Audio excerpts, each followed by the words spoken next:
आपल्या सर्वांच्या अंगणामध्ये किंवा दारामध्ये, बाल्कनीमध्ये किंवा गच्चीवर तुळस नक्की असेल. या तुळशीची आपण दररोज पूजा करतो, कारण तिला माता लक्ष्मीचं स्वरूप समजलं जातं. भगवान श्रीहरी विष्णूंना तुळस अत्यंत प्रिय आहे, त्यामुळेच ती हरिप्रिया, विष्णुप्रिया या नावांनी ओळखली जाते. याशिवाय आयुर्वेदामध्ये सुद्धा तुळशीचं महत्त्व हे अनन्यसाधारण आहे.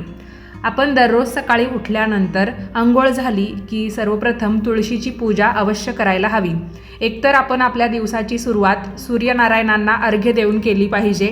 तेवढं झालं की त्यानंतर आपण तुळशीची पूजा करावी. म्हणजेच काय, तुळशीला पाणी अर्पण करावं, तिला हळदी कुंकू वाहावं, अक्षता वाहाव्या.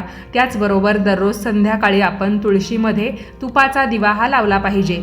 यामुळे आपल्याला अखंड सौभाग्याची प्राप्ती होते. तुळशीची पूजा ही कुमारिका, सौभाग्यवती किंवा ज्यांचे पती हयात नाहीत अशा सर्व महिला करू शकतात. तर तुळशीला आपण देवीच्या स्वरूपामध्ये पूजतो आणि जुन्या काळामध्ये असं होतं की तुळशीला एका सखीच्या समान समजलं जायचं. ज्या महिलांना आपल्या मनातलं बोलायला कुणीच नसायचं किंवा आपल्या भावना कुणापाशी व्यक्त कराव्या असं वाटायचं. म्हणजे आता तरी सोशल मीडिया किंवा मोबाईल फोन सगळं काही आहे, पण पूर्वीच्या काळी असं नव्हतं. तेव्हा या ज्या महिला असायच्या तर एका सखी समान तुळशीसोबत आपल्या भावना त्या शेअर करायच्या किंवा तिला सगळं काही सांगायच्या. तर अशी ही माता तुळशी. तुळशीच्या संबंधित आपण बरेच सारे व्हिडिओ आपल्या चॅनलवर पोस्ट केलेले आहेत.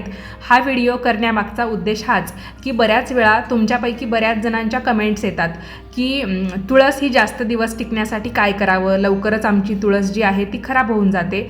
तर आपण तुळशीचं आयुष्य वाढवण्यासाठी काय करायचं आहे, तुळशीला येणाऱ्या मंजिरी किंवा मंजुळा व्हिडिओत दाखवल्याप्रमाणे काढून टाकायच्या. धन्यवाद.